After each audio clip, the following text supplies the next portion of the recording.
Appreciate you being here today. We're talking about pulling stats in multiple places, really to help you get more information to your clients, to your sellers, to impress them, keep them updated on the market, but also have a talking point with them as you move forward, as the market changes, where the listings might stay on the market a little bit longer than what they were before. That's what we're talking about today. Got a great crew that's here with me in person. We do these classes almost every Thursday, where they are kind of new agent themed, and I appreciate you being here. And hey, let's go, Liz. Right? You ready to go? Liz is Liz is wearing some floral pants today. I get this floral shirt on. We're feeling good. We're looking good. It's real comfortable in this office today, just me and Liz. So here we go. I'm going to share my screen and tell you exactly what we're talking about today. I've logged in as Jane in the MLS. She's one of my agents here in Lee Summit, and she has some listing inventory. That's why I pulled her account up so I can show you what some of these things look like. The first thing I think is really helpful for you in a market like we're starting to see is to be able to pull stats inside showing time.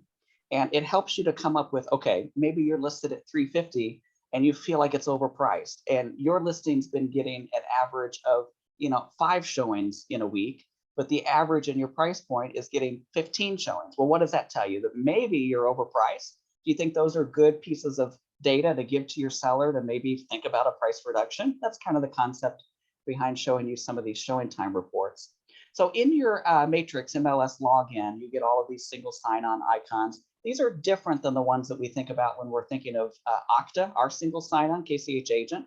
But the MLS single sign-on, you can click on to showing time. Once you do that, you can get there and it says, hey, update your profile. If you're like me, I just say, remind me later. It reminds me every time I log in. So Jane, Jane and I, we are very similar. So there you go. Hey, I'm logged in to showing time. And what I'm looking for today is to teach you a little bit about these reports over on the left-hand side. And there's lots of reports, and you can go through deeper than what we have time for today. We're already 7 minutes in here, and I want to give you the chance to explore on your own. There's nothing that you can mess up when you're playing around with these reports. So I would encourage you to go mess with them on your own sometime. But I'm going to click through pretty much all of them just to show you. But the one that I think is kind of interesting is listing activity report. So if you have a listing, you can click onto it and you see Jane's got these 4 listings. Some of them are pending, but a couple of them are active. And when you click onto one of them, like this one on 133rd Street, you can see the showings that have happened. Those are all helpful. So if you ever need the feedback that's come through, you can view it in that place too. So that's one of the reports. That's not really the one that we care too much about. If you wanted to go and look at agent activity, that shows you activity like what you've been doing as an agent. So you could see showings that have happened on your listings. There's ways that you can also pull reports on what you've shown your buyers. Some of us know that when we're scheduling showings and showing time, it lets you, mark your buyer's name. Have you ever seen that field in there where you can put your buyer's name into the field? The listing agent doesn't get that. The whole point of having that there is so when you pull a report, if you ever needed to, enforce your buyer agency agreement, if somebody was trying to get rid of you and you felt like you were owed a commission, well, guess what? That report, you could pull every home that you've ever showed to that buyer. In a more logical, happy sense, you could just use that report to say, hey, Mr. Buyer, this is what we saw this weekend. Are there any that you'd like to do a second showing on or something like that? That's an option too. Let's look at this activity on comparables report, because it's probably most helpful, I would say. So maybe you know that you have a listing, like I was talking about, that's listed at 350, and we're just going to pull a price range up here that's kind of close to that. And maybe I knew that the property was probably better priced somewhere around 325 or 330 or something like that. That's probably pretty common, that's a common price drop there. I'm just going to do this price point at 300, and we're listed at 350. I'm just going to go up to 450. So we've kind of got $150,000 price range here difference that we're looking at. I don't really care too much about bed count, but you certainly could narrow it down a little bit more if you wanted to do that. What I'm going to look up is in school district or city or zip code. Depends on what part of the metro you're working in, but in this area, we're going to pull Lee Summit. You see that I've done that before in this account, so that's why it comes up as an option. But you could type any city, state, any zip code, any subdivision, school district. You could narrow it down. You could also use MLS area if that's something that you still commonly use. All of our listings have to be assigned an MLS area on that really confusing MLS map. And you could certainly use that too, because that is pretty accurate. But you know what? Any of this data It's only as accurate as the listing agent putting it in themselves. So it would be helpful, something you want to be sure of, that you are trusting the data that the listing agent has put in. Again, I'm going to use city today because that would be helpful. And then I'm going to go up here to this top right where it says submit. And I'm going to submit the box, and you could see any of these properties that have happened on her listings. So if you wanted to see that, that's helpful for you too. So that's activity on comparables. I got to get rid of some of my Zoom boxes here for just a second. Let me hide this because it's messing me up. I'm clicking on the wrong things. Like I clicked on the wrong report, actually, all in all. But if this was helpful data to you, that would be useful too. But you could see what's happened on her properties in that price range. Cool. Yeah. Are you with me? You doing okay? Let's see. Let me look at this target market analysis. Maybe this is the one that I was actually thinking of. Let's do this the way we were just setting up the other one. You know, sometimes we're doing these things together, and that's what we're doing today. You with me? Are you making fun of me yet? Here we go. We got the same, and this is what I wanted. Now see where we're back to where we started. I'm going to choose Lee Summit here. Now we're back to where we were on the previous screen. You with me? I'm on the target market analysis report. Now it defaults to increments of 100. That's fine, but I didn't give that broad of a price range. I'm trying to figure out, more targeted differences in the price ranges. So I'm going to choose maybe even, 10,000. You could even go to 5 if you wanted to, but I think 10,000 is fine for what we're trying to see here, because that's, quite a few, 15 different increments of things there. So that'd be helpful. This is pulling basically for the last month between the end of May and today's date. So that's going to give us reports for the whole month. You could narrow it down if you wanted to as well, but I'll click submit just to show you what the report will look like. It gives it to you in this chart. That might be something even that you can, take a snapshot of and send to your client to say, okay, look, we can see the biggest section of price points of showings in the price point was actually between 320 and 329. Now, I just made these numbers up, but do you think that actually gives us useful data for that example I was giving you? We were talking about how we're listed at 350, but we think we're probably better priced around 325 or 330. And you can see the number of showings in that price range are quite a bit larger than the ones in the 350. I mean, look at the bar graph there. Now, to be giving you more accurate data, I probably would narrow this timeline down just a little bit. So maybe I'll pull for the second half of June to see what the reports, what the showing stats will look like. And you see that the bar graph didn't change much at all. It still is a lot busier in that 329 price than it is in 350. So when we scroll down, they put it into kind of more of a chart for you if you would rather use it in that type of format. And you can see that homes that are listed in Lee Summit between 350 and 359,999 have had 43 showings. Monthly average is about 80, and they average about 18 or 19 showings in a week. So is that helpful for you to know? 19 showings in a week among the 43 showings that have happened in that price range in the last 2.5 weeks, whatever dates range we chose there. Now, for me, I know that the listing probably ought to be priced closer to 320 to 329.9, and that shows me that the average listing in that price point is seeing 8.69 listing or showings per listing per week for that duration. It's about 8 showings in that 2-week period that every listing has seen. Or am I making sense of how you would be able to use these stats and pass that on to your client and say, hey, maybe it's more showings in this price point. This tells me that there are a larger number of listings in that price point, but it could also be more commonly a larger pool of buyers in that price point or that are seeing those properties. And so that is good data to hopefully get a price reduction if that's what your intent is with your seller. Do you have questions on how you could use this report to pass it on to your clients? I'll go over how we found it again here in just a moment.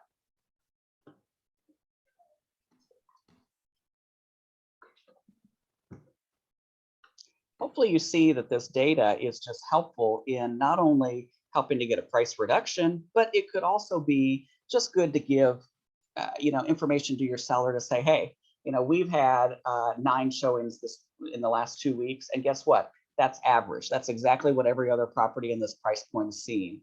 Or you could say, hey, you know what? We're above average. That means that we're probably going to see a buyer quicker than the average home on the market.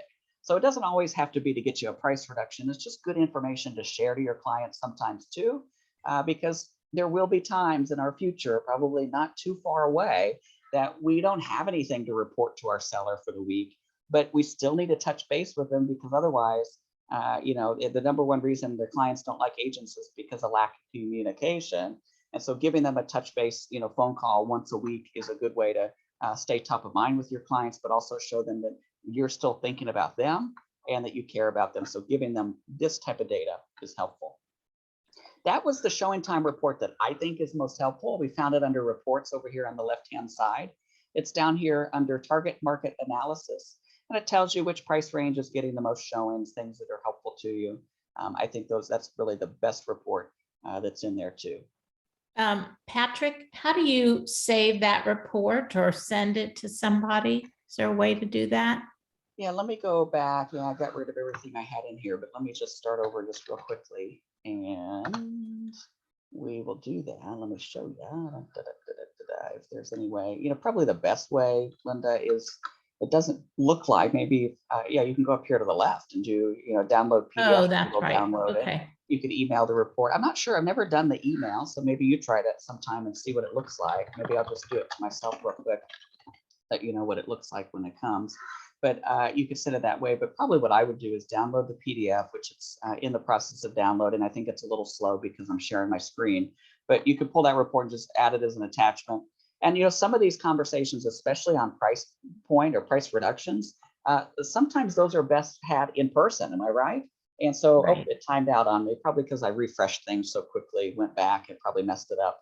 But point is if you get that report, some of those are best in person. So you could download the PDF, print it in the office and take it with you, or have it on your tablet or something like that to show them, to talk about the reduction, or just to give them a weekly update on the market to show them averages. That's helpful too.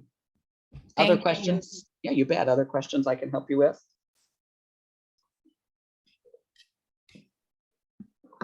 Okie dokie. Well, let's keep going, shall we?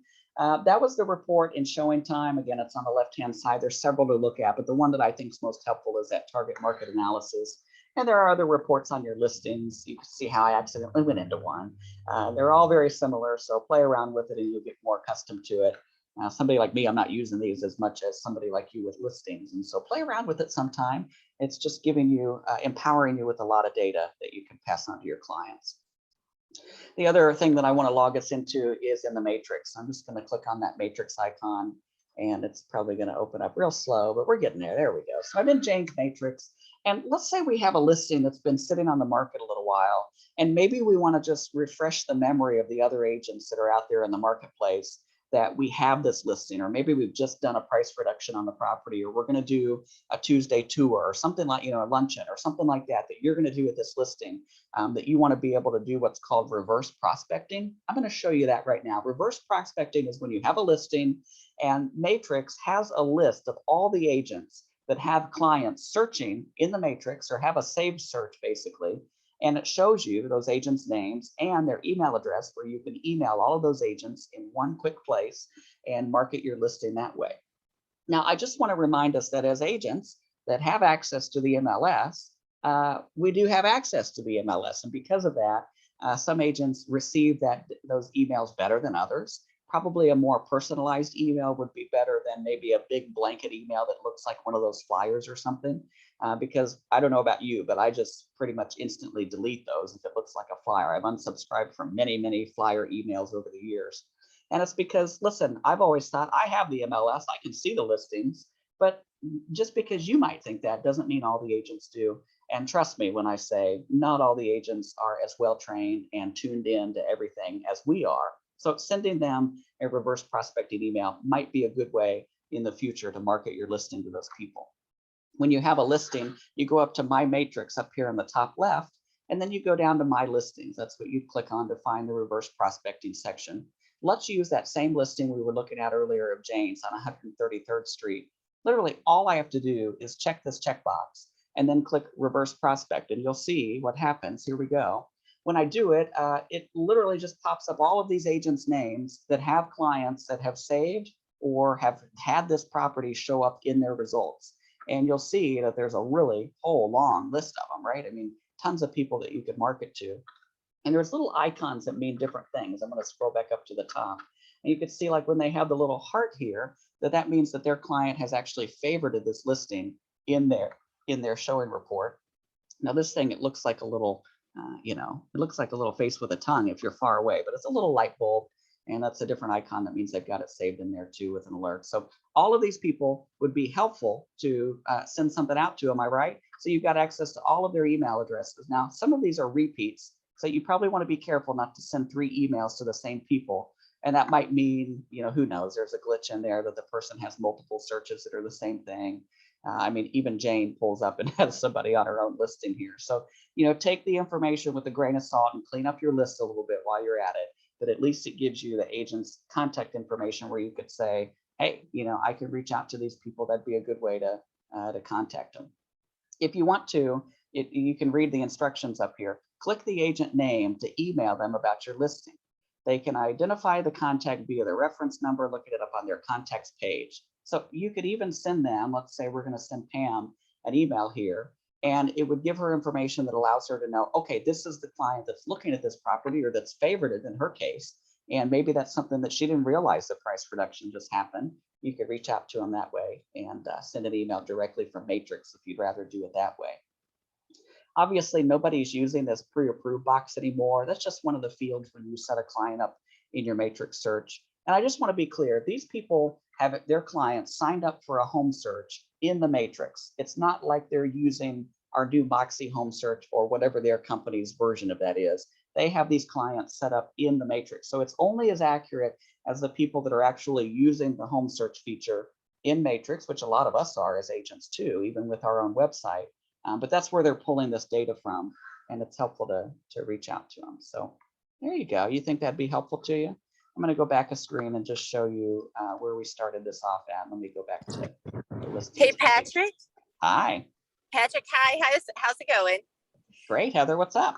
Good. Can I ask a quick question? I put this in the chat, but I would love to know if anyone has any helpful tidbits. So I do reverse prospecting. I haven't, we haven't had to for a long time, but I did do it before. And so what is the easiest way to transfer? I would literally copy all the email addresses. So copy them and paste them into an email to go out to all the agents. But then I have to go back, and because there's so many duplicates, I have to go back and just individually delete duplicates. Is there an easier way to do that, or I don't know? Yeah, does anybody have any tricks of when they're doing that, what you do? And then I'll show you an idea that I have. Anybody have anything?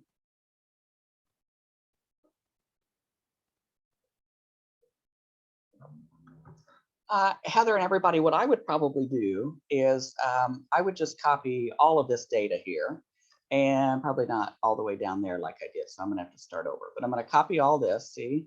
And then, so I'm literally just gonna right click it and copy. And then I'm gonna open up my KCH agent account and log into that. I have to log back in just a second while I do. And while I log in, then I'm going to probably go over to maybe my Google Sheets once I get there. That's an option on your single sign-in, and create a blank sheet here. Here we go. And then I'm just going to right click and paste all this data that I have in here. And it's going to hopefully put it into spreadsheet form like it did. And then I could highlight this. I could go up and use the remove duplicate feature. And so then it would remove anybody that is a duplicate. And then once I was ready, I could highlight this column and copy all of these email addresses right into a Gmail email. Now, here's the thing, put them into BCC, please. Please don't put all these in your to field. But if you put them, but if you put them in your BCC field, they won't see each other. They also won't reply all. And then that way you get an email that looks personalized, but isn't. Now, if you were really wanting to do a flyer or something like that, if that's just what you wanted to do with them, you could also put them into a group inside your Google contacts or inside your Moxie contacts and use a campaign inside Moxie to create a flyer or something like that for that property inside Moxie Impress. You could do that too. But listen, as an agent, you don't like seeing some of that stuff. So do what you would like. If you like getting those flyers and that's how you want to market yourself, more power to you. But just be mindful of being in the other agent's shoes so you're not overwhelming them with marketing. So I think a personal email would be most helpful. But do you see how that would be useful? Yes. And so I do the exact same thing, and I'll copy the whole thing and I'll paste it actually in an Excel spreadsheet. And then I go up to the top and I highlight all the email addresses. But you said there's a tab somewhere that's duplicates, or where's that? If sometimes you just need trouble, if you have trouble with it, you could search Google Sheets or Excel, whatever you're using. Google Sheets, remove duplicates, and it'll give you the instructions on how to do that. So if you clicked onto this, you could follow step by step exactly how to remove the duplicates. And same thing, if I went in and had it in Excel, I could do an Excel remove duplicates and it'll give you the steps. So just Google that sometime. And then that way you don't have to write down the steps with me today. You know, you'll have it in front of you when you actually need it. But that'd be helpful to you to go through and remove the duplicates. It'll get rid of the same. You'll choose the fields that you want to remove them. I would choose the email address column, and then it'll get rid of those. And then you could be done. You know, that'd be pretty easy. Yeah, perfect. Okay, thank you. Yeah, the only thing about doing it that way is that you lose the contact number if somebody doesn't know who it is they have looking in that area. You don't have that reference. That's the only thing. You lose that, I'm assuming, in that. No, you're right. Yeah, I mean, it's not going to send them the reference number like it does here. So the only way to do that is to click through them individually and send the email. And for a listing like this that has, 200 some people or whatever it is, if that, it'd be a long time to do that. So it'd be worth it to me. What I would believe is that most agents know who is searching in that type of property or price point. And so they'd hopefully be able to piece together who would be the right person to send that on to. Yeah. So, and what do you go think? ahead. Go ahead, Linda.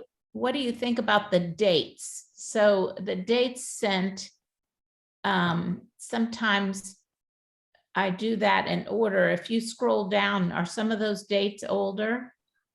Yep. So you can sort them by when they sent. So if I clicked on date sent, like I just did, it sorts them based on when it sent them. So like 2 of them got it yesterday, for instance, and or they, maybe they just created, it was a new buyer that just got a new search or something like that. And it goes back all the way till when the property was listed on the 22nd, which is when most of these were sent. So that tells you that most of these people have had this search set up since the property was listed on June 22nd. But you could search by that. You could also search, filter it by office or how many times somebody has seen it or something like that. You could, there's lots of ways to filter it and use it.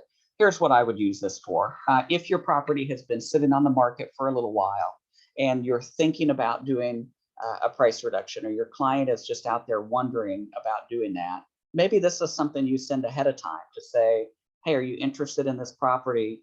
The sellers would love to see an offer from you. That's what it means to do reverse prospecting. We're reaching out to the other clients in hopes of hearing from them versus the offer just coming to us. It's kind of like one of those reverse offers that many of us in this business these days have never even dealt with, a reverse offer where the seller writes the buyer an offer. This is kind of a good first step if you wanted to pursue it that way. This would also be ideal to send out if you had just done a price reduction, because it refreshes the other agent's mind about, oh yeah, hey, the client told me they weren't interested in this house at this price, but hey, you just reduced it 10 grand. Maybe that's enough to make a difference for them, and now schedule a showing. You could also reference this list of people with the showing time report that we pulled up that shows you the number of showings and what showings have happened on your listing. So then you could say, okay, your client's on the top of the list here. They've hearted it, but Pam, you haven't showed my listing yet. Is that, is it the price? What's holding them back? Sometimes these top people, like if I chose these top few here, maybe those people are worth a phone call where you could call Pam and say, hey, not trying to be a stalker, but I've noticed that your client has favorited this property and they've seen it many, many times, but they haven't scheduled a showing yet. Is there something that's holding them back? And then you could find out what's important to that buyer and possibly do even a reverse offer, or at least, pass on to the seller.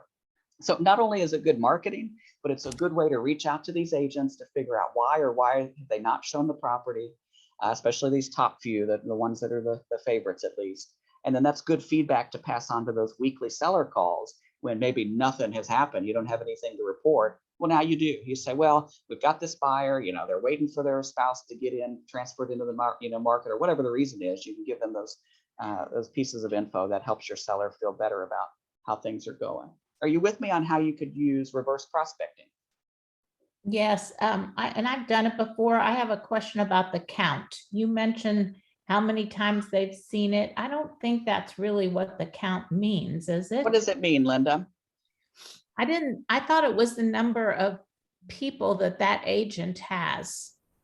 The agents show up multiple times on here, and I guess it could be. I don't really know what the count means. What I meant is the people that have it up here that have seen it over and over, I meant because they favorited it. That's what I wasn't Okay. thinking of the count, but I don't really know what the count means. Does anybody that's been around a while know what that means? It's the number of emails they've been sent. That has been sent to their clients. Right. See the little mailbox or the little Yeah. letter next to that? It's how many times they've been emailed a property. You know, Wow. There an you go. property. There you go. This is I a couldn't really remember old that. school way Okay. of reverse prospecting. It's an old school thing to do, and it's going to be coming back around, and that's why I'm teaching it to you today. I think a lot of the data on this screen is not helpful. If it were me, I could care less about their reference number, and as an agent, I wouldn't even know how to figure out their information based off of that.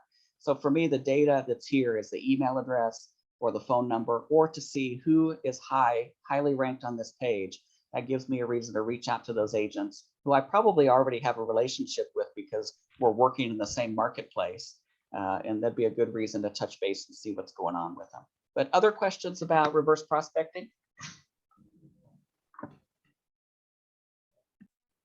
I hope you use it, especially if you have a property that's been on the market a week or two, or in the future, might even be a little bit longer. Some of you might think it's crazy, but a lot of us on this call have had listings on the market for 6 months at a time.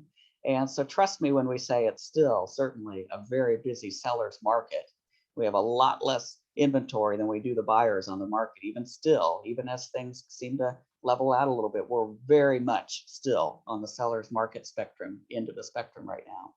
But this is one good tool to have in your tool belt if you've never known about it. I found it by going under my matrix. I went to my listings, and from there I could choose the different statuses of my properties. It automatically pulled up my active listings. And so I could see this one on 133rd. I checked it. I clicked on reverse prospect, and it pulled up the list of available agents that have sent this property through the MLS portal. Those are people that you can reach out to either in bulk or individually to have a conversation with. And that's why it's helpful. I want to show you now how to pull some stats in the MLS, because every month you guys, there are at least the agents with me in Lease Summit, you'll see in my sales meeting, every month I do a stats section where we talk about how the market is performing, and especially Jackson County is what we talk about over here. And that's what I'm going to pull up today, is just to show you some of those helpful stats when you're talking to your clients, because guess what? Everybody in the marketplace is seeing these negative articles. You know, they see how people have been laid off from real estate companies. They see how the market is changing where, there weren't as many multiple offers. There's lots of those, again, like I said earlier, polarizing news articles. And I want to give you some stats that you can use to combat those a little bit and have facts. Facts are probably better than clickbait. Are you with me? So to find those, I went up to stats up here in the MLS on my main matrix login. And it looks a lot like I'm just searching in the MLS. That's basically what we're doing, but really we're pulling stats while we're at it. So maybe for me, I wanted to know how the number of sales are comparing to previous year. I'm going to show you some of the stats that I pull, and that's one of them. So I would go over here to the left-hand side and pull the reports. Now, those are the presets that are in here. Those are system presets. But if I wanted to, I could click up here where it says customize and choose any of these stats on this left-hand side in the middle section. I could choose any of them that I want to. And so maybe for me, I like number of sales. That's the same one that I was just talking about. So that's the one I'm going to select. My whole system froze. So I hope you can hear me. There we go. Am I still here? Can somebody tell me they can hear me? Nobody at all. Anybody? You can hear me or not? I got you, Patrick. I can hear you. Thanks, Tino. Yeah, for some reason the whole system froze. So we're doing great. Right, Liz? We're here. We're happy to be alive today. It's The last day of the month is going to be new, second half of the year tomorrow. How about that? Hey, on the number of sales, we chose that. Now I'm going to choose time frame. Now for me, I like to look like in the last 2 years, but you can choose whatever you want. I'm going to show you what 2 years looks like. And then I'm going to group them by however I want to. Now I'm going to pull just a county. So I don't want to group it by county because there's only one that I'm choosing, but I'm going to choose month. It's going to group all of these stats by month. And that is kind of what the system is going to pull, everything that I chose there. Are you with me? If not, just watch, you'll catch up. Down here in this middle section, it looks, like I said, a lot similar to like an MLS detailed search. And I'm going to choose by county because that at least gives me some good stats. You might choose to work by city or zip code or MLS area, like we talked about earlier. You could even go more detailed into that with school district or city or subdivision or zip code. All of those are available. But remember, when you're searching in MLS, you want to use really broad terms because they're only as accurate as what the listing agent is putting in. And so if you're doing subdivision, you got to rely on that agent to know what subdivision it is and to have it in there accurately. Or like if you're choosing architecture over here, every house that you've ever sold is probably traditional. Am I right? So you have to go through and, trust that, you want to keep it pretty broad so you get some good results. So for me, I'm going to choose Jackson County. I just start typing JAC in there and it pulls right up. And you'll notice that Jackson County, Missouri doesn't have a state next to it. So we know it's the right one. And now I'm going to click this little blue generate button. Are you ready? Here we go. When it pulls up, it'll give me usually a graph first. And then I'm going to show you what it looks like more in a chart. It did it opposite. So there's a chart of it. There you go.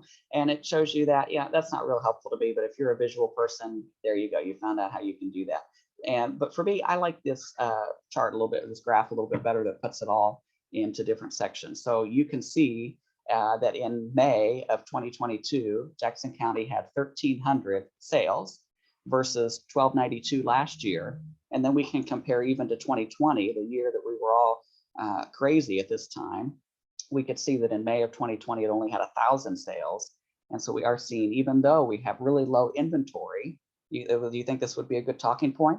Hey, despite our really low inventory in May, we actually saw a record-breaking number of sales for the last 3 years. We have, just over 1,300 sales in Jackson County. That's more than the last 2 years. So there is still inventory out there selling. You think that would be a helpful stat to share?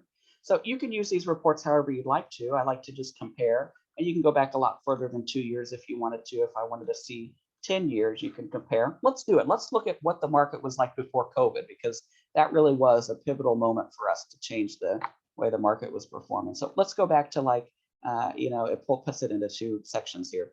But here's May of 2022, and you can compare 2019, 2018. We could even go further if we wanted to in May of 2017. So if you'll look at this, if I just went a little bit broader like I did, we could see that the number of home sales that we had in Jackson County in May of 2022 has been more than any May in the last 10 years. Do you think that's a better news story than, oh, the market's crashing? Do you think that shares a better picture and a true picture of what the market's like? I do, and that's why I showed it to you. How about that? Let's look, Liv, how about an average sale price? Do you like that one? If I go down here, that was number of sales that we were looking at. I want to talk about close price, and I'm going to look at the median because the median helps to get rid of some of those outliers a little bit better than the average. So I'll choose a median. I'm going to look just in the last 2 years because that's easier to look at on a screen that I'm sharing. So if you wanted to go back further, you certainly could. But I'm going to pull that. It's going to sort it by month, just like it did. I didn't have to go back and change my criteria because it's still looking at Jackson County. But you'll see that in Jackson County in May, we had an average median sale price of $260, and that's compared to $235. And so then if I went in here and I did my calculator, are you ready for some math? We're going to pull it up together. You take 260 and you divide it by 235, which I put an extra number. And you can see that home values are 111% of what they were this time last year in May. Now, if you wanted to do the math and calculate the year to date, you certainly could do that. You would take these versus these combined and do the math kind of just like we just did. And you'd see here in Jackson County, home values have went up about 12% so far this year, year to date, based on the median sale price. That's basically what you would find if you did that math. Hopefully, I'm not confusing you, talking too much numbers. All of us as brokers are equipped with the ability to teach you how to do this. So if you need help more individually, we'd love to do that for you. But we just saw that in May, over May, home values in Jackson County are up 11%, basically 10.6%, because it's 110.6% of last year. Cool. I love stats, don't you? They're just good talking points with your people. You're going to be that person of information that people are trusting. So that feels kind of good. Another good stat, well, the number of days to sell. And again, I do like a median because it gets rid of some of those outliers. And so we'll pull that up real quickly for Jackson County and see that probably the median here in May was 3 days on the market, exactly where it was last year. As the market changes, people think that homes stay on the market a lot longer. Well, guess what? In May of this year, they were on the market for the exact same amount of time that they were last year. So do you think that's helpful to pass on to your clients? If we did the math, you could see that the average for this year, year to date, is lower than the average for last year. And those are good talking points too. Hopefully I'm giving you some good stats you would use. All right, we're good. We pulled some numbers. We did some math. Are you having a good time? What questions do you have about the stats that I just showed you how to pull?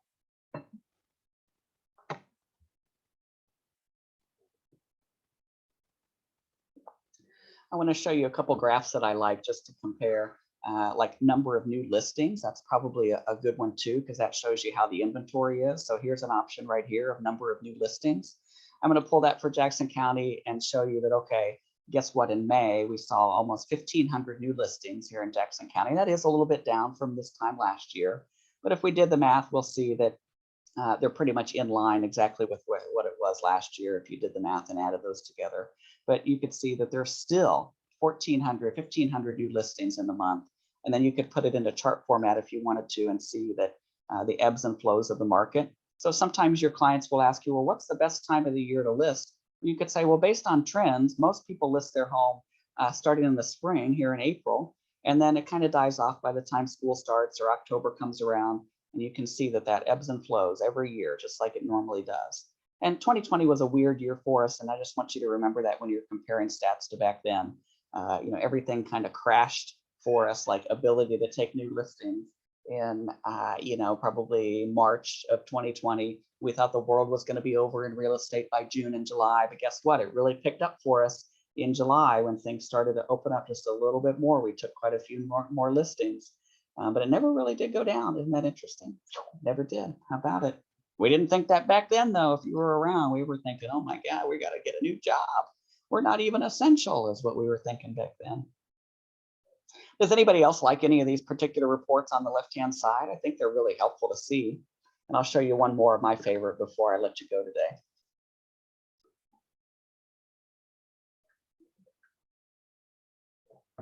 You guys are good. If you, you don't say anything, that must mean you really like me. There you go. Okay. Let's look on one of the other options I really like to look at. I got to find it here. It always confuses me with the name because it's different of what we normally call it. So hang on, here it is. Close price to list price ratio or close price to original price. What's the difference between those two? So the close price to the list price takes the listing price when the property sold, when it went under contract, and what was that price? And we know that some agents will change the price if it goes over the list price. Like some agents will go in and up the price because they think it'll help them with the appraisal, as if the appraiser doesn't have access to see that you did that. But it does work, surprisingly, somehow. You could also change the list price later if you had a price reduction, right? So it's taking whatever the latest price was versus the close price and doing a ratio to that. If you wanted to, you could also do close price to original price. So maybe it listed at $350, had a price reduction to $340. That's what got the buyer. And then you're comparing actually the original price to the close price. That's the one I in particular like. Maybe that's the one you choose to.